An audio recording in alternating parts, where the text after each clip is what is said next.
that there's some people that want those who are going through the addiction to remain in the addiction, right? Like, can you Oh, yes. expand on that, please? Because that seems to be very scary for the person who is battling this and maybe trying to overcome it. Well, it's a way of control. So it can be that, say, a partner who wants you to keep drinking or will encourage you to relapse and just say one will be fine, I'm here to look after you. It's usually because their role is to look after you and they get their self-worth from looking after you. If you get sober, you're going to begin to have your own feelings, emotions, and independence back. So that's going to be a big fear for the partner, that their role will to look after you won't be there anymore. They're going to be abandoned and brushed to the side because you've got your independence back and strength. So there's a lot of benefits to keeping somebody in addiction. Um, they might be a jealous person. So while you're looking ill and they can say, well, you need looking after, I'm going to come with you everywhere because you're not, like, you could be ill. I want to be there to protect you. It's their insecurities and they're masking that as, I'm here to protect you and look after you. You can't do this without me, sort of a gaslighting. So it's something to really be aware of because it has happened in many situations before. And the amount of people I've heard saying they're just doing it because they care.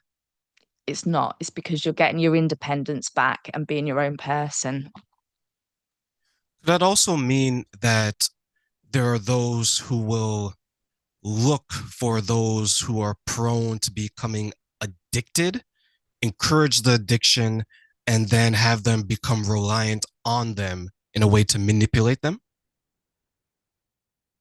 Yeah, into different behaviors. Um, it can go really dark. It can be to for the sex trade. It can be just because they want somebody in their control, because they want somebody to specifically do something.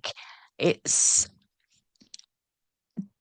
be very, very aware of who, because I did this. My first marriage was absolutely wonderful. It was a great marriage, but I wasn't happy because I enjoyed chaos. My head wasn't straight. I wanted all the chaos. And so I got divorced and then I went from bad relationship to bad relationship. And I didn't understand why, but I was the caretaker for all those people. Although I was being abused in the relationship, they were also in addiction and I was there for them. One guy had really bad epilepsy. So I was always with him, making sure he didn't have a fit and land on his head. Um, I cared for these other people. And although it's slightly different from what I just said, but we were both in addiction, whatever relationship it was, I was the caretaker and that was my purpose. So I loved that chaos. It kept me busy. I felt I was carrying out my role. Whereas now I'm still a caretaker. I've got a lot better. But when you care for somebody, you're taking their power away and they become codependent on you. And that's not what a relationship is. You should both have your own power and independence. And that's what a relationship is. I'm glad you explained that because it reminded me of a situation where there was a few friends who all became single around within the same year. And each of them had difficulty maintaining healthy relationships. And eventually it was discovered that it was more so them than their partners. But they were united in the unhealthiness of their past relationships. And what would happen is that when one person would get a relationship that was going well, they were kind of teased and made fun of, to the point where one person, a few of them who actually ended up in relationships, they chose the peer group over their partner, even though the partner didn't necessarily do anything wrong. They just questioned what was going on here and why there's time being dedicated to this group when it could be allocated to him and to her and vice versa. And when you mentioned that, I wonder, the people who need someone to be dependent on them,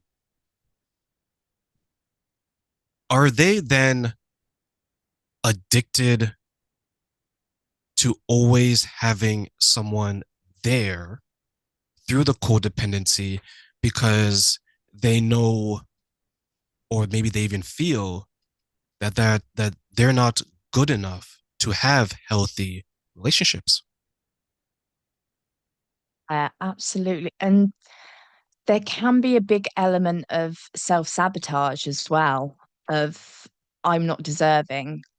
So when things do start to go well, people will do things, either if they're in recovery, they might have a drink, even though that's not their plan to get back into addiction, but they know it will ruin the relationship. It can be very much, you can push people. So in the end, they'll you can say, I told you so. I knew you would hurt me. Because if you're used to that, either abandonment, hurt, you're going to push people away by acting the same each time. So doing the same thing over and over and expecting different results. So when things, instead of having a normal relationship and things go up and down, and as we know, every day's different, life happens. But if things are going so well, there's going to be that fear they're going to dump me. They might be having an affair. This isn't going to last. Something's going to go horribly wrong. So you'll self-sabotage before they can do that behavior to you, before they can cheat, before they can dump you, before. So you remain with that power and control that you're feeling and that you won't get hurt. So that can be a really big thing for people as well. And again, it's about stopping, and trust is huge. And that can only be learned with a lot of practice and a lot of learning of what your issue is. Is it abandonment? Is it not being loved? Is it people have had affairs on you before? Again, looking at that and seeing what the self sabotage behavior might be.